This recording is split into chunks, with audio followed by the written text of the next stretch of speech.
미국 증시에서 이제 1분기 실적 시즌이 마무리 단계에 접어든 가운데 S&P 500 기업 중에 실적을 발표한 459개 기업 중에 77%가 컨센서스를 윗도는 실적을 발표했습니다. 국내 투자자들이 해외에 투자하고 있는 종목들 한번 보면 한국예탁결제원 증권정보 포털에 따르면 5월 9일 기준으로 미국 주식 보관 금액 상위 10종목을 보면 크게 변한 건 없습니다. 역시 1위는 테슬라로 14조 2167억 원, 2위가 엔비디아 11조 9233억 원, 그 다음에 3위가 애플이 엔비디아 이제 반으로 뚝 떨어지죠. 6조 2493억 원, 그 다음 마이크로소프트, 그 다음 레버리지 TQQQ, 알파벳, 또 레버리지 SOXL, 또 아마존, 인베스코 QQQ, 또 SPDR S&P 500 SPY죠. 이것을 보면 5위, 7위에는 레버리지 TQQQ, SOXL이죠. 9위, 10위에는 가장 기본인 S&P 500과 나스닥 100 지수를 따라가는 ETF고 나머지 6개 종목들을 보면 개별 종목, 메타를 제외한 매그니피센트 7 종목들, 빅테크주들이었습니다. 역시 우리가 현재 투자 중인 가장 기본적인 S&P 500, 나스닥 100, 그 다음에 빅테크주들 ETF 몇 종목이 있죠? 그 빅테크 종목들, 그리고 일부는 3배 레버리지 종목들 SOXL이 1등부터 미국 주식 보관 금액 기준으로 1등부터 10등까지 이러한 종목들이 차지하고 있습니다. 오늘 발표된 미시간대 5월 소비자 기대 인플레이션은 상승을 하면서 소비자 심리는 악화된 것으로 나오면서 시장에 찬물을 끼얹게 됐습니다.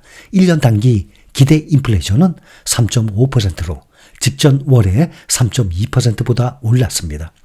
지난해 11월 이후 가장 높은 수준입니다. 장기 5년 기대 인플레는 3%에서 3.1%로 상승을 했습니다. 인플레이션이 올바른 방향으로 움직이지 않고 있음을 볼 수 있는 것입니다.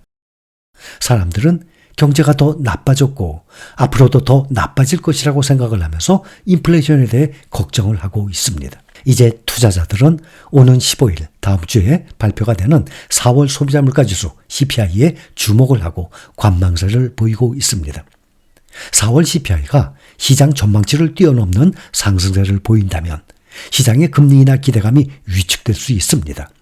전문가들은 근원 CPI가 전년 동월 대비 3.6% 상승할 것으로 보고 있습니다. 이는 3년 만에 가장 낮은 수치입니다. 오늘 연준 이사들의 발언도 이어졌습니다. 라파엘 보스틱 애틀랜타 연방준비은행 총재는 올해 연준이 금리 인하를 할 수 있다는 믿음을 갖고 있다고 말했습니다. 비둘기파 오스탄 구스비 시카고 연은 총재는 인플레이션이 목표치 이상으로 고착화하고 있지 않다고 생각한다고 말했습니다. 한편 롤리 로건 댈러스 연인 총재는 통화정책이 중앙은행의 목표치인 2%까지 인플레이션을 낮출 만큼 긴축적인지 여부는 불분명하다면서 다소 매파적 색채를 보이고 있습니다. 현재 중앙은행의 목표치가 2%인데 시장에서는 목표치 2% 달성이 상당히 어려울 것으로 예상을 하고 있습니다. 적어도 목표치가 2%가 아니라 2.5%까지는 올라야 된다고 시장에서 많은 사람들이 생각을 하고 있는 것입니다.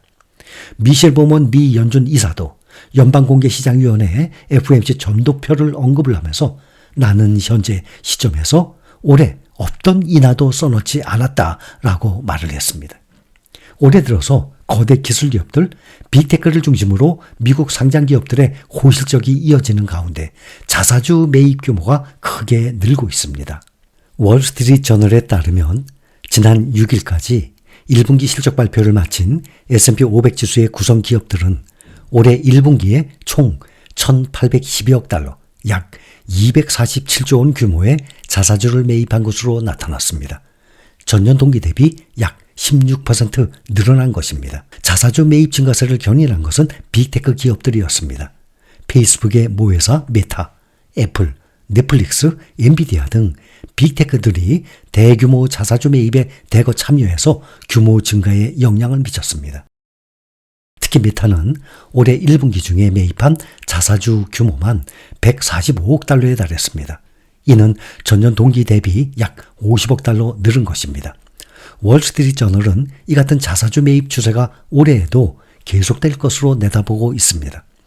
올해 자사주 매입 계획을 발표한 기업은 총 443개로 지난해 378개에서 증가했습니다.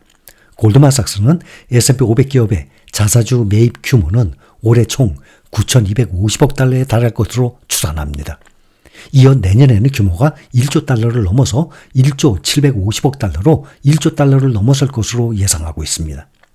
빅테크 애플 역시 지난 2일 1,100억 달러라는 사상 최대 규모의 자사주 매입 계획을 지난 2일 발표했었습니다. 투자자들은 대규모 자사주 매입을 미국 기업들의 자신감 표출로 해석을 하고 있습니다. 금리 인하에 대한 기대감이 옅어지고 있음에도 불구하고 현재로서는 기업 경영진들은 경기 침체에 대해서 크게 우려하지 않고 있다는 얘기입니다. 미국 기업들은 자사의 펀더멘탈을 자신하고 있습니다.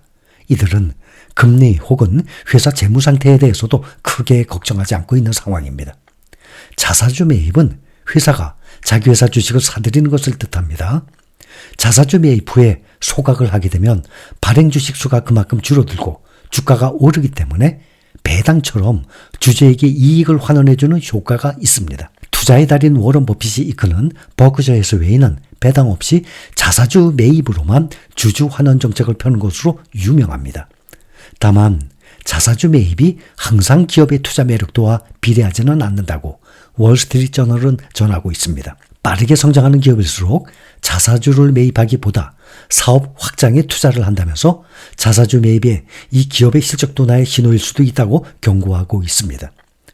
월가 일각에서는 회사 주가에 연동해서 성과 보상을 받는 최고 경영자들이 인위적인 주가 부양 수단으로 무리하게 자사주 매입을 활용을 하고 오히려 주주들에게 손해를 끼치는 경우가 많다는 지적도 나오고 있습니다. 지금 유럽도 주가가 연일 사상 최고치를 오르고 있습니다.